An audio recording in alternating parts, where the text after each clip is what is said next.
AITA for divorcing my husband because he spent 10 minutes in the car during a family emergency. I.F. have been married to my husband, M, for 2 years. He has a habit of sitting in the car 5 to 10 minutes before entering the house. I don't know why he does it, but he talked about a past traumatic experience he had when he came home and caught his ex cheating on him. Because of that, he'd just spend few minutes in his car before he enters his home as response to his trauma. Now, I won't say that he's wrong in coping with what happened, but this has made me feel uneasy, and it had caused many fights between us. Like when we have guests, he'd sit outside before coming in, or when dinner is waiting on him and he'd take 10 minutes silently sitting in the car. I was worried that something might come up and he does not respond properly. And it happened last week. My 8-year-old son tripped and fell from the stairs and broke his ankle. He was in so much pain and I called my husband to come take him to the hospital, and he rushed out of work, but then I called and then I was stunned when I looked out the window and I saw him sitting outside the house in his car. I was both shocked and angry. I ran outside and I asked how long he was sitting in the car. He told me around 8 minutes. I asked why he didn't come into the house immediately to help, and he said he would after 2 more minutes. I was so mad and hurt, but tried to rush him, and he insisted he wouldn't feel comfortable coming in until the 10 minutes were up. He told me to get my son ready to take him to the hospital, but I started screaming at him nonstop, telling him this was a family emergency and that he was out of his mind to behave like that. It might not have been my best response, but I was shocked by his behavior and quite concerned because I had this situation always stuck in the back of mind, thinking what my husband do when there's a family emergency.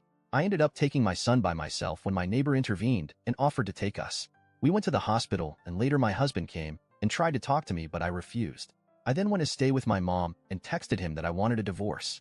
He tried to rationalize and justify what he's done, saying he could not help it and that he was nervous and wanted to help my son but felt stuck.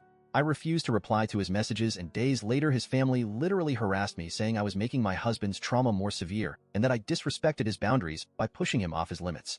I feel lost and unable to think because of the whole ordeal. My family are with me on this, but they can be biased sometimes. My husband is still trying to basically talk me out of divorce, saying I'm making a huge deal out of it. I feel like I no longer have trust in him, especially when it comes to serious stuff like how cold he acted in a family emergency. Edit to clarify that my son isn't his biological son. We don't have kids together. Comment 1. It sounds like he is stuck in a compulsive behavior. He needs to find a professional to help him address it. It's going to be tough, especially as he let you down when you needed him. I bet he feels really bad about the situation. I hope your son is doing okay. Comment 2. I wonder if this is the only strange thing that he does. If he has OCD, then there are likely other quirks. However, since this is causing problems in his marriage, he needs to address it ASAP, and his family needs to support his recovery from this compulsion. I don't blame OP one bit. Comment 3. If he can't get past this when someone is having an emergency, it's seriously impacting his life and needs to see a mental health professional. I understand your frustration, concern, and how this is in a sense a very serious straw that broke the camel's back. If I was in your situation, I would consider divorce only if he refuses to get help. You've been more than understanding when it's stuff that's not as big of a deal like dinner being ready, but in medical emergencies he needs to be able to either work through his discomfort or be okay with being uncomfortable. It's not acceptable or fair to you or your family to put someone else at risk because he would feel uncomfortable walking into the house. Comment 4. If he can't get past his "my ex cheated on me" trauma to help a child who broke his ankle, he needs therapy. It's already caused many fights, so if he refuses therapy, do what you gotta do. Intia. Comment 5.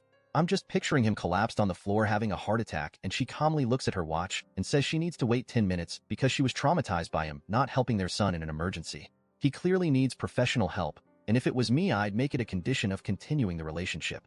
Intia. Thank you everyone who subscribed me and like my videos.